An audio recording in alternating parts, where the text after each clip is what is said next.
बहुत समय पहले उज्जैनगढ़ नाम का एक विशाल और समृद्ध राज्य था। वहाँ के राजा विक्रम सिंह निडर और न्यायप्रिय माने जाते थे। उनके राज्य में खुशहाली तो थी, लेकिन एक रहस्य भी छुपा था। राज्य की सारी प्यास बुझाने वाला केवल एक ही तालाब था। वह तालाब साधारण नहीं था। लोग मानते थे कि उनमें एक अमृत शक्ति छुपी है और उसकी रक्षा एक सोन परी करती है। रात के अंधेरे में वो सोने के जैसी चमकती है और पानी के ऊपर मंडराती रहती है, और जिसने भी उसकी आंखों में झांका वो जीवन भर उसकी मौनी छवि भूल नहीं पाया। राजा ने कई बार दूर से सोन परी को देखा था और धीरे धीरे उनके दिल की एक अजीब सी चाहत जन्म लेने लगी। उन्हें लगता था कि सोन परी की आंखें उसे कुछ कहना चाहती हैं, लेकिन अचानक एक दिन पूरे राज्य में अफरा तफरी मच गई। तालाब का पानी जहरीला हो गया। जो भी उन्हें पीता था तो उसकी काया नीली पड़ जाती थी और वो कुछ ही घंटों में तड़प कर मर जाता था। लोगों में डर का माहौल था और सभी ने मिलकर राजा से गुहार लगाई कि आप इस रहस्य को सुलझाएं। एक रात राजा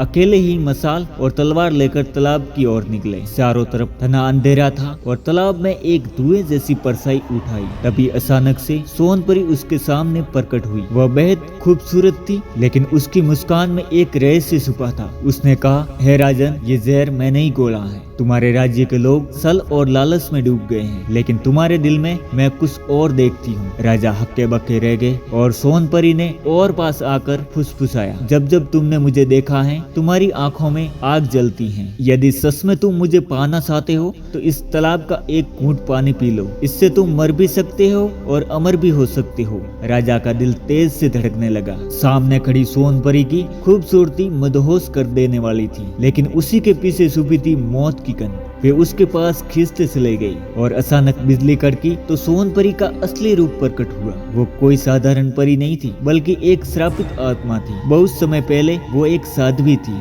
जिसे छल से मारकर उसी तालाब में डुबो दिया था। मरते समय उसने एक प्रतिज्ञा ली कि वो सत्य और असत्य को परखेगी। सच्चे प्रेमी को वह परी बन के दिखाई देगी, और लेकिन झूठे और लालची इंसानों के लिए वो मौत बन जाती है। राजा के सामने सबसे कठिन सवाल था, क्या वे अपनी जान देकर सोन परी से प्रेम करना स्वीकार करेंगे या राज्य को बचाएंगे। कुछ देर सोचने के बाद उन्होंने कहा कि मैं तुम्हें सहा भी सकता हूँ, लेकिन मेरा कर्तव्य अपने प्रजा से बड़ा नहीं है। ये सुनते ही सोन परी की आंखों में आंसू आ गए। उसकी आत्मा की बेड़ियां टूट गई और वह बोली, हे राजन, तुम्हारे शिष्य त्याग ने तो मुझे मुक्ति दे दी। अब ये तालाब फिर से अमृत हो गया है। इतना कहकर वो सोन परी रोशनी में बदल गई और आकाश में विलीन हो गई। अगले ही क्षण में तालाब का पानी निर्मल और स्वस्थ हो गया। लोग दौड़कर पानी पीने लगे और उसके चेहरे में खुशी लौट आई। और फिर राजा ने चैन से सांस ली और मन ही मन सोन परी को प्रणाम किया। कहते हैं कि उसी दिन के बाद तालाब कभी जहरीला नहीं हुआ और उज्जैनगढ़ के लोगों को ये सीख मिली